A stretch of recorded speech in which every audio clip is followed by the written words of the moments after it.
ఒక చిన్న కథ. ఒక అడవిలో 2 జింకలున్నాయి. మంచి ఫ్రెండ్స్. 2 జింకలు కూడా వాటర్ తాగటానికి అడవిలో ఉన్నటువంటి ఒక కొలను దగ్గరికెళ్ళినాయి. అందులో చాలా నీళ్లున్నాయి. ఆ దగ్గరికి వెళ్ళిన తర్వాత మొదటి జింక రెండో జింకతో అంది, "అదుగదుగో ఆ నీళ్ళ దగ్గర ఒక రాయిలాగుంది చూసావా? అది మొసలి. కాబట్టి మనం అక్కడికి వెళ్ళొద్దు, నీళ్లు తాగొద్దు. వెళ్తే మనల్ని చంపేస్తది" అని చెప్పింది. రెండో జింక, "పిచ్చి మొహమా! నీకు రాయికి, మొసలికి, క్రొకొడైల్‌కి తేడా తెలీదా? అది రాయి, మొసలి కాదు" అని రెండోది రెండో జింక మొదటి జింకతో చెప్పింది. మొదటి జింక చాలా క్లియర్‌గా చెప్పింది. "లేదు, నేను నిన్న ఇటొచ్చినప్పుడు నేను చూశాను. అది రాయిలాగా కనపడింది.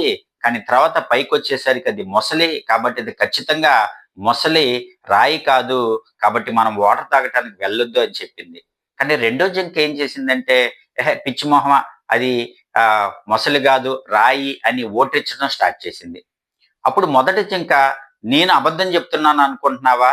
లేదు, నేను నిజమే చెప్తున్నాను. కావాలంటే ప్రూవ్ చేస్తాను చూడు" అని చెప్పి దగ్గరికెళ్ళింది. నీళ్ళ దగ్గరికెళ్ళి నీళ్ళు తాగటానికి దగ్గరికెళ్ళేసరికి ఆ మొసలి వచ్చి మొదటి జింకను పట్టేసుకొని తినేసింది. రెండో జింకకి అప్పుడు అర్థమైంది. మొదటి జింక చెప్పింది నిజం అని. నిజం నిరూపించబడింది. మొదటి జింక నేను నిజం చెప్తున్నాను అని నిరూపించుకోవటానికి తన జీవితాన్నే త్యాగం చేయాల్సొచ్చింది. రెండో జింక బానే ఉంది. మొదటి జింక గనక నేను నిజమే చెప్తున్నాను, నేను నీళ్లు తాగడానికి రాను అని వెళ్ళిపోయినట్టయితే రెండో జింక ఎళ్లి చనిపోయేది. చాలామంది మన జీవితంలో ఇదే చేస్తా ఉంటాం. నేను నిజమే చెప్తున్నాను అని ప్రూవ్ చేయటానికి వాళ్ళ ప్రాణాల మీదకి తెచ్చుకుంటా ఉంటారు.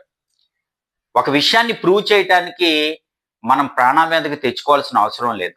ఎస్పెషల్లీ చాలామంది ప్రేమికులు, "నేను నిన్ను నిజంగా ప్రేమిస్తున్నాను, లేపోతే చచ్చిపోతాను, కావాలంటే చూపిస్తాను, ఐ ప్రూవ్ దట్" అని చచ్చిపోతారు. దానివల్ల ఎవరికి ప్రయోజనం? ఎవరికి లాభం?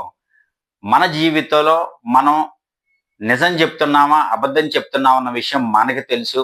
కాబట్టి మనం ఎప్పుడన్నా నిజం చెప్పి, అది నిజమని నిరూపించుకోవడానికి వేరే ఒకళ్ళకి ప్రూవ్ చేసి, మన ప్రాణాల మీదకి తెచ్చుకోవాల్సినటువంటి అవసరం లేదు. ఆ విషయాన్ని అందరూ గుర్తుపెట్టుకుంటే జీవితాలు హ్యాపీగా ఉంటాయి. Thank you so much.